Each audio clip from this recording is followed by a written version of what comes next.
Leadership. Very excited to be here today. Today, we're going to be talking about one of the most poisonous, hurtful, absolutely useless words as a leader, internally, externally, with your staff, in any context whatsoever. So in my opinion, one of the worst words you can use as a leader. We're going to talk all about it today.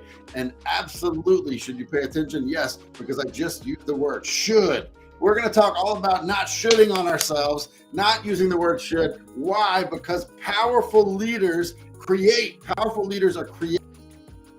They're not forceful. They're not manipulative. And the word should will only as a victim and as a manipulation. So we just got to get it out of our language. That being said, we're going to dive deep into the language of learning, the language of leadership today. And we're going to learn all about the word should, where it comes from, where it takes us, and why I believe we should, yeah, pun intended, get it the hell out of our language completely. I am on a mission to remove should from my language forever, even though tongue in cheek, I'm using it here. So what's the language of leadership?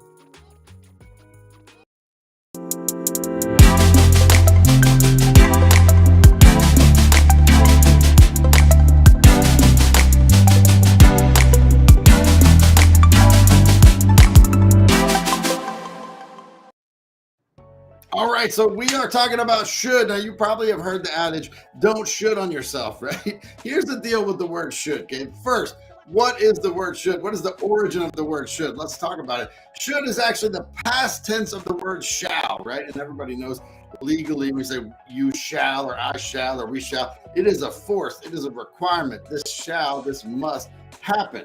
It's past tense of that. So you can see already the problem with the word should, just in the fact that it's a past tense of shall. It is, this should have already happened, right? So it's in the past, I should have done it, but I usually implied as I did. The word should will always bring with it guilt and or shame. Sometimes both, sometimes one or the other. Guilt and shame. Let's talk about what guilt and shame is.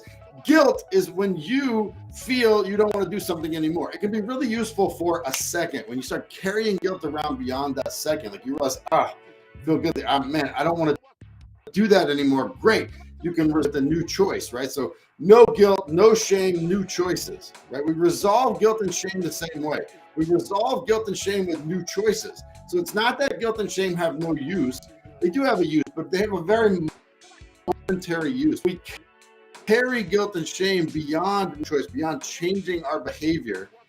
We really have a problem, right? So guilt is internal. Guilt is me saying, I don't want to do this anymore, right? Then I can make a decision to not do that anymore, right?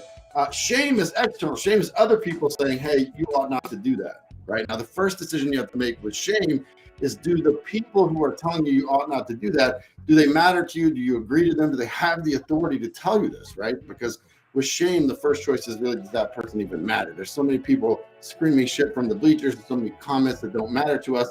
Our first decision with shame is, do I even accept this person as an authority in our life? And if I do, then I always say, okay, they're saying I shouldn't do this, right? There's that should word, right? So do I accept that or not? And the new choice may first be, well, I don't accept their opinion. If I do accept their opinion, okay, here's how I'm going to change this in the future. Great. No guilt. No shame, but let's get back to the word at hand. Should is the past tense of shall. Shall has its origins in some old words that actually mean to owe. So it's actually a debt, and you can feel that with should. Like when you say, oh, we should have done, and then just inserting that we should have locked the car, right? Like we should have locked the car, or we should have paid this earlier. We should have there is an owing. There's a debt that's involved in there. That absolutely brings a guilt and shame.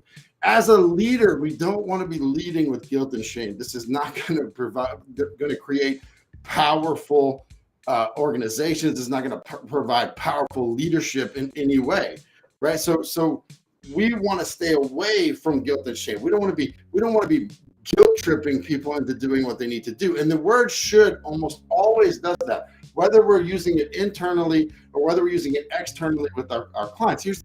Not our clients, but our clients, or whatever it is that should will take us down this path of guilt and shame. It's really not how we're going to be able to lead most effectively, because why? We talked about this last week. We want to be able to inspire, right? To breathe life into people. As a leader, if we're going to inspire our teams, if we're going to inspire our clients, if we're going to inspire the people we're leading, we are not going to be able to effectively do that with guilt and shame. Guilt and shame is not going to raise anyone up. Guilt and shame is especially not going to raise you up. If you're in your life, there's this thing you've been trying to do again and again and again, it's just not working, right? The last thing you need to do is add a heavy dose of guilt or shame on top of that. It's not going to do you any good. You're not going to get anywhere. You're just going to feel a whole lot worse about what you're not getting done. What you want to do, like I said before, inspire, like breathe some life into it. You're actually sucking the life out by using this word should, because there's no way to guilt and shame that is associated with should. And as a leader, we want to be breathing life into people. We want to be showing them the path towards results, right? Here's the thing. So what do you use instead? Because let's face it, the word should is a really effective word. It's a word we use all the time as leaders, as employers, right? So how do you replace that word? Like, I walk in, right, and the books haven't been reconciled from last week, but they should have been done, right? We had a deadline for Friday. So what do I replace it with? How do I effectively walk in and say, hey, you should have done this, right? Hey, there was a deadline. We missed the deadline. I want you to know that this is important for our company, for our venture, for our movement, for our whatever it is to move forward. We have to take deadlines seriously. We have missed the deadline. Now, help me understand why it is we didn't hit this deadline. I never used the word should. I put out really clear facts there, but I did use the word want, right? So leaders are going to avoid the word should. What we're going to do is we're going to replace the word should with the word want in almost every circumstance. I should have eaten better, right? Let's just say you went out on Friday night, like it's Monday, over the weekend, you went out, you went and ate off of what you thought you should. I should have eaten better. Well, that's a bunch of guilt and shame. What good is that going to do me now? You know what? I want to eat better. I want to do better than that. Notice when I shift should to want, there's an inspiration, there's a forward moving energy inside of that instead of a backward looking broke that. Takes it out of blame, which is, oh, you should have. This was, you messed up. It puts it into a direction that's useful. You know what? I want to eat better than that. I want to do this, which means, hey, next time, here's what I'm going to do better than this. With your employees, right? Someone misses a deadline, same thing. You should have hit the deadline. Where does that go? Like, what am I even supposed to do with that as an employee, right? Like, yeah, you're right. I'm terrible. Like, grovel. I hope as a leader, your intention is not to get people groveling and admitting how bad they are. I hope your intention as a leader is to get somewhere. We're on a mission. We're on a journey together. I'm the leader saying, hey, here's how we get there. So what I want to do is take the backward facing, here's where we screwed up kind of language, and really start to tilt that towards forward facing. So instead of, hey, you should have hit the deadline, hey, hitting the deadline is important for us to get where we're going. Remember, here's our mission. We're going to be there at that time. In order to do that, we have to hit our deadline. So I want you to understand how important that is, and I want to understand how this isn't going to happen again. Now, notice the difference in tone there, because I've shifted should to want. Same thing, I should eat well to eat well, right? I should exercise more. I should, whatever it is, right? Like whatever's going on in your life, I should connect with my kids more. Like that should is going to take you nowhere. It's just going to keep you buried in the past. It's just going to keep you buried in past failures. And there is no success that you can have no success while wallowing in the past failure. Like you can have no success wallowing in the failures of your past. You can create success by doing something new. So just, hey, either you want it or you don't. Now, maybe there's an external should, right? Maybe someone's telling you, hey, you should do this. If you're going to be X, one should do, and just insert. Well, then you need to decide, do you want that or not? They're saying that, but what do you want? It's not about should. Like, no one has some external authority to tell you who you want to be or not. It's up to you to create that as a leader. Someone tells me you should, the first thing I think is, do I want this? Right? I don't accept that anyone else outside of myself has the right to tell me who I am. That being said, I've made obligations to people and I can listen and I can accept. But hey, do I really want what they're saying? If so, okay, so using the word should, cool. Any guilt or shame or bullshit that comes with that. At the same time, all right, well, they think I should do this. Why? Because they think something else. All right, if I want that, then I will follow their lead and move forward. This is a word, guys. I am doing my darndest to get completely out of my lexicon, completely out of my vocabulary. I would be never use the word should again. It's terrible. It happens with our kids all the time. Well, you should have, right? And then all that happens to them is they just go spinning off into some guilt and shame party. And they're not even going to see what this, because they're just so sad about what they messed up and how they let you down, weren't good enough, right? It's like, okay, well, what do we want to do instead?